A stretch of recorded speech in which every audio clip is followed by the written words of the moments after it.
Welcome to episode 30 of the Painting Experience podcast. Listen as founder Stuart Cubley explores the potential of the emerging field of process arts and shares inspiration from his ongoing workshops and retreats.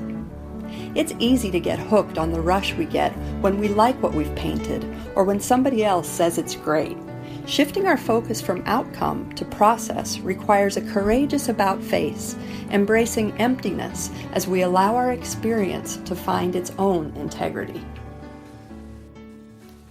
I received an email recently from a woman who had participated in her first online painting session with me, and in fact it was her very first process painting session. And afterwards she sent me this.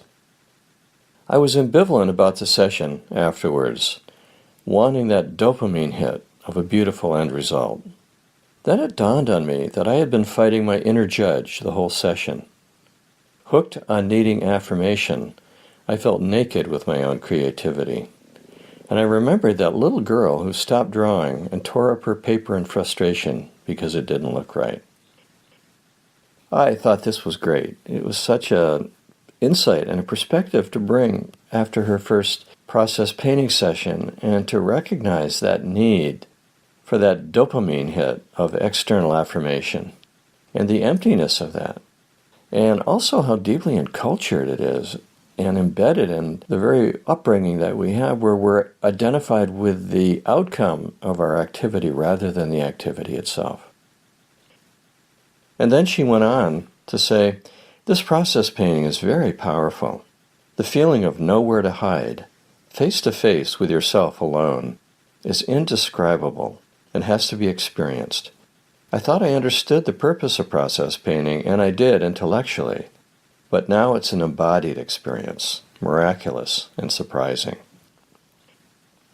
I often say that to engage process painting is to make an about face.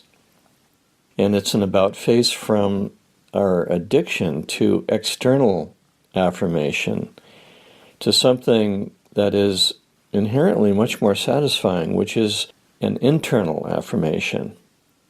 We don't really know how to do this. We are so habituated to looking for affirmation outside of ourselves.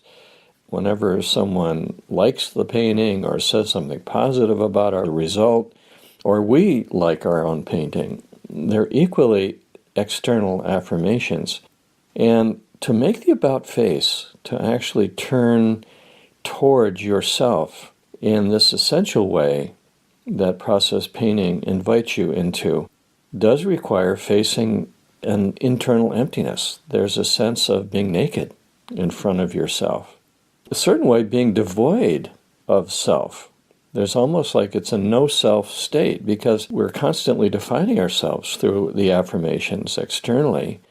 When we stop doing that and look without that lens, there seems to be nothing there.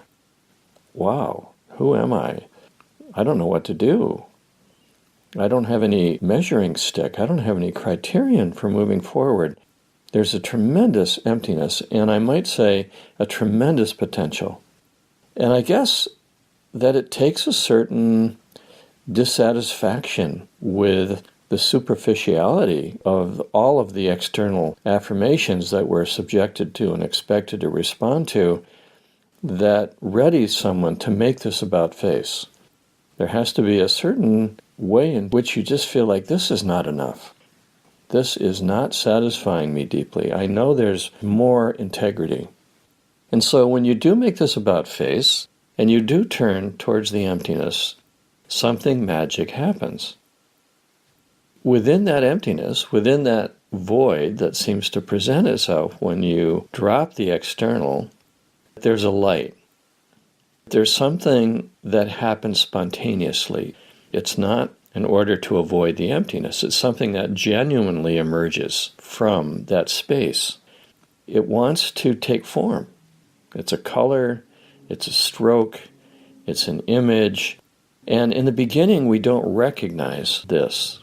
We often dismiss it. We often think, oh, that's just because, or oh, I've done that before, or that's not significant. We don't know how to view it with any real perspective. And so part of the process is learning to recognize and then respect that which emerges from not knowing, that which emerges from that space. And then dare to give it form, dare to take it and to say, okay, I don't know where this is coming from. I don't know what it's going to look like. I don't know if I'm going to like it, but it's been given to me. It came to me. And so I take that first tentative step. I let the brush move with that new light that is shining through me. I don't know how to do it really, but it seems to want to go this way, and it shows up on the paper. And then, of course, given how habituated we are to the external affirmation mind, we will step back and often judge it and say, oh, that's so paltry, that is so unworthy. And we find ourselves then back in product-oriented mind, judging mind, bringing in that habit of not being good enough. This is something that comes up again and again and again in this process, of course, is not being good enough. Sometimes people think, this is an issue I've got. I've got to work on my issue of not being good enough. I can see where it's tied into my childhood, and it's because of my parents, and it's because of these experiences I've had in the past, and I've got an issue. Well, I think everyone's got an issue, and I think we've all got the same issue, and I don't think it's necessarily something that is because of an experience. I think it's because of the way in which we're looking. I think it's because we are looking through this lens of external affirmation, and in doing so, missing the internal affirmation that can come through facing this emptiness, that can come through feeling naked and undefended, and therefore willing to receive. Because in that moment of feeling undefended, we're willing to receive. Something can come through. Once we let down our demands and our judgments and our preferences and say, okay, what's there? Something comes through. There was another woman in that same session who made this comment. Letting go to the imagination is bigger than the imagination. I thought that really points to the essence here. Letting go to the imagination is bigger than the imagination. In other words, it's the act of opening, it's the act of seeing the light within the emptiness that is really the important thing. The form that it takes is none of your business. And I often say this to people when they start going on about feeling that it's insufficient, that what they've done is insufficient. I'll say, why are you so involved with something that's none of your business? Your business is the act of giving birth. The form that arises is always going to be limited. It's always going to be something that's just color and paint on paper. It's never going to be enough. It's never going to satisfy that deeper need. The deeper need is the affirmation that comes from the contact itself, that the creative source is actually there, alive and well, waiting for us, and if we turn towards it, that very act is the whole deal. Something's going to come out of it, and there'll be a painting, and you'll either like it or don't like it, and you'll be enthralled by it or you'll judge it, and then that changes depending on the moment you're looking at it. But all of that is on a totally different level. It doesn't matter. What really matters is that willingness to penetrate and to explore and to not turn away from the essential emptiness where our true self is found.